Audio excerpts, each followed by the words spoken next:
Сайрам ауданының білім бөліміне қарасты Қайнарбұлақ ауылдық округінің Қасымбек Датқа елді мекенінде орналасқан нөмірі 67-ші Көмешбұлақ жалпы білім беретін мектебі жетістігі мол өнегелі оқу орындарының бірі. Елді мекен жастарына сапалы білім, саналы тәрбие беріп келе жатқан оқу ордасының ғимараты 300 орынға шақталса, бүгінде мұнда 460 оқушы білім алуда. Ал ауыл мектебіне биыл қаңтар айынан бастап ротациялау тәртібімен ауысып келген тәжірибелі маман Залиева Дәмегүл Темірбек қызы басшылық жасап келеді. Жауапты қызметте жаңашылдықты басым бағыт ретінде ұстанған мектеп директорының жалпы педагогикалық саладағы еңбек өтілі 30 жылды құрайды. Соның 14 жылында нөмірі 29-ші Керім Тіленшин атындағы жалпы білім беретін мектебінің директор ретінде жемісті жұмыс жасаған басшы, ендігі жерде нөмірі 67-ші Көмешбұлақ мектебінде еселі еңбек етуде. Дәмегүл Темірбек қызы еңбек жолында үлкен белестерді бағындырып, 2006 жылы облыста үздік жыл мұғалім атанса, бұған дейінгі басқарған ұжымы 2022 жылдың қорытындысы бойынша Сайрам ауданының үздік мектебі деп танылған. Қаңтар айының 10 күні Сайрам аудандық білім беру бөлімінің номер 10-шы бұйрығы негізінде осы ротациялау қағидасымен осы 67-ші Көмешбұлақ жалпы білім беретін мектебіне ротация бойынша осы жерге қызметке келдім. Әрине бұл оқу ағарту министрінің сол 2022 жылғы 12 желтоқсандағы және білім және ғылым министрінің 2021 жылғы 11 қарашадағы 559 бұйрығына өзгерістер енгізілу арқылы осы бір елді мекендегі екі мектеп болған жағдайда және 7 жылдан көп отырған басшыларды осы ротациялау деген қағидаларының негізінде осы екі мектеп басшысы бір-біріміздің орнымызға ротация болып ауыстық. Қазір міне сол ротация болғанға да арада сол 1 жылдай уақыт өтіп қапты.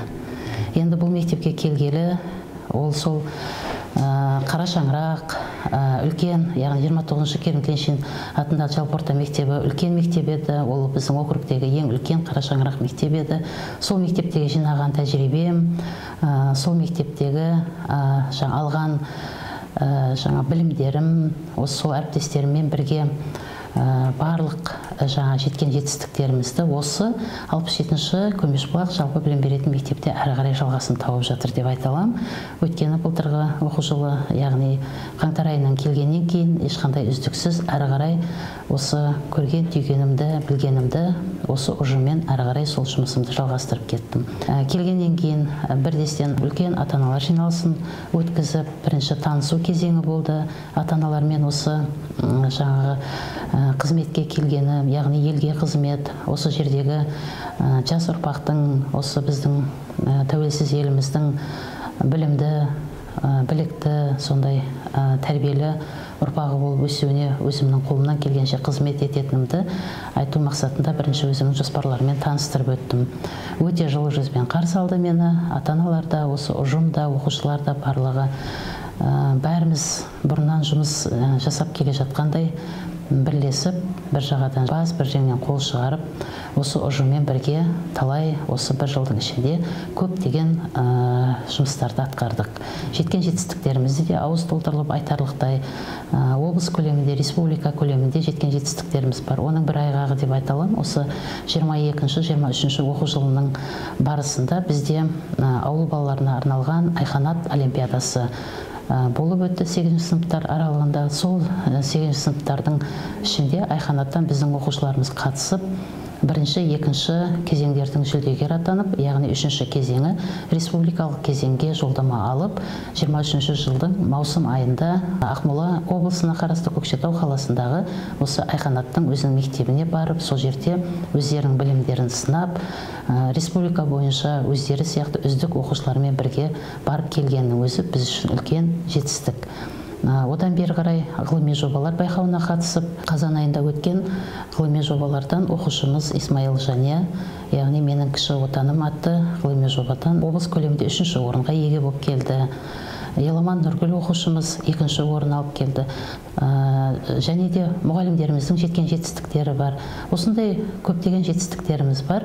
Менің айтар едім, ротация деген өте бір жақсы екен. Өйткені өзіңнің жиғаныңды, өзіңнің жаңағы көргеніңді, білгеніңді тағы да екінші жерге келіп, әрі қарай соны жалғастырып, сондай бір жетістікке жетуіне өзіңнің ықпалыңды тигізетін сондай бір керемет іс екеніне менің көзім жетті. Әрине, ротацияның алдында кішкене қобалжу болды, өйткені кішкентайымнан көзімді ашып, сол мектепке барған өзімнің Алтын мектебім еді. Ол мектепті тастап, осы мектепке келудің өзі үлкен бір күш жігерді қажет етті. Бірақ жұмыс жасаймын, елге қызмет етемін деген әрбір адамға ол берілетін бір жақсы мүмкіндік деп ойлар едім. Әсіресе осы біздің білім саласында бір-бірімізді толықтыру арқылы, осы жаңағы жетістіктерімізді алмастыру арқылы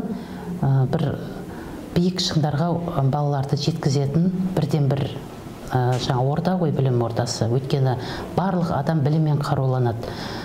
Кез келген адам өзі біліммен қаруланса, оның жетер жаңағы жетістігі, шығар биігі өте үлкен болады. Сол себептен мен енді осы Сайрам аудандық білім бөліміне қарасты білім ошақтарының ішіндегі алғашқы ротацияға түскен басшы ретінде мен басқа да әріптестеріме айтар едім, бұл өте керемет жоба деп айтуыма да болады. Ротация дегеніміз өзі жақсы нәрсе екен, мен соған көзім жетті.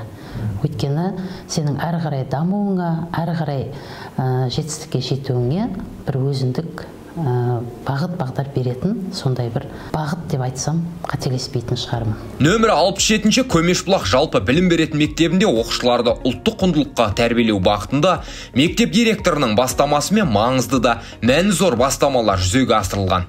Айталық, мектеп ұжымы толықтай ұлттық киім киюге дағдыланса, әр аптаның жұма күндері мектеп оқушыларының барлығына ұлттық тағамдар беріледі.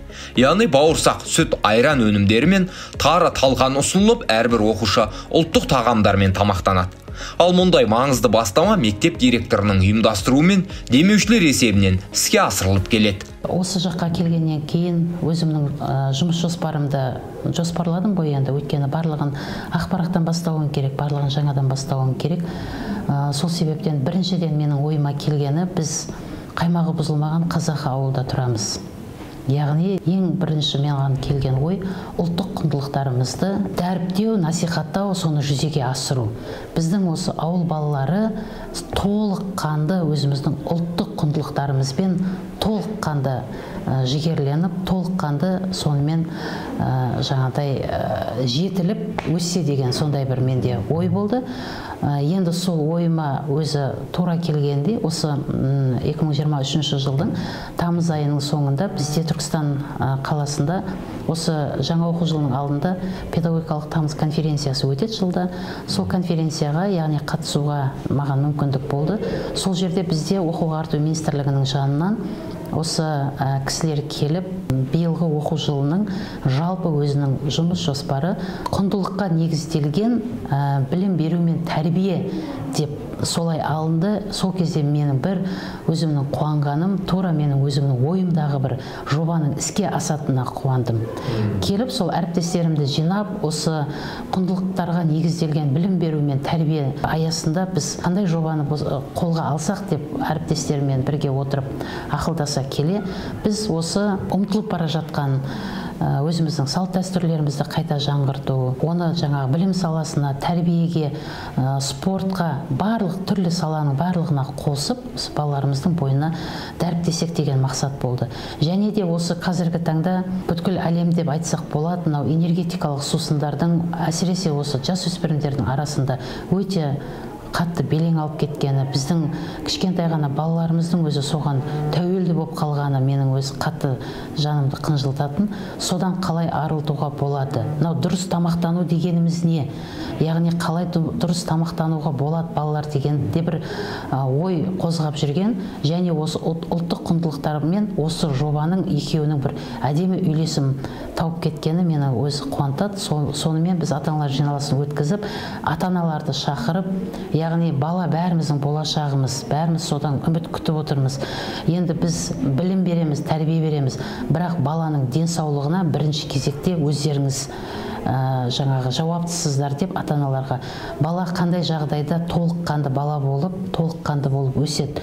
Оның дені сау болса, жаңа алған білімі жақсы болса және берілген тәрбие жақсы болса, ол толыққанды тұлға болып қалыптасады. Сол себептен де сіздерден үлкен қолдау күтеміз. Біз осы аптаның әр жұмасын, яғни қасиетті жұманы, осы біз балаларды дұрыс тамақтану айдарымен осы ұлттық тағамдарымызды осы мектеп асханасына қоссақ, сіздер өздеріңіз соған демеуші болсаңыздар, сол мақсатта балаларымыз тамақтандырып, әрі біздің ұлттық сусындарымыз бар, тағамдарымыз бар, керемет, олардың адам ағзасына тигізер пайдасы, оны балалар бір жағынан зерттеу жұмыстары арқылы зерттейді және өздері соны тұтынып, ішіп жегеннен кейін оның пайдасын балалар көреді деген мақсатпен осы жобаны қолға алдық. Қазіргі таңда міне жобамыз сол іске асырылып жатыр.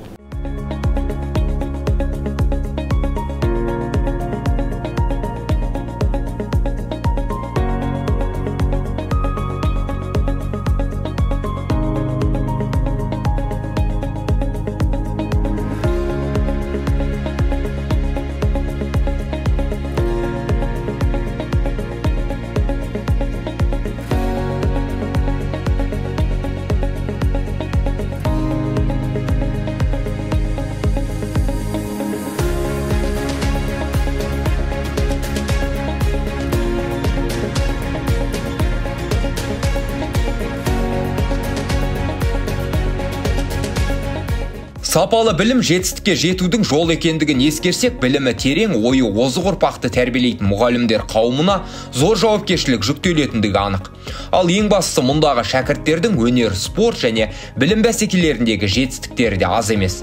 Айталық, мектеп оқушылары бірқатар республикалық, облыстық олимпиадалар мен білім бәсекелерінде жетістікке жеткен.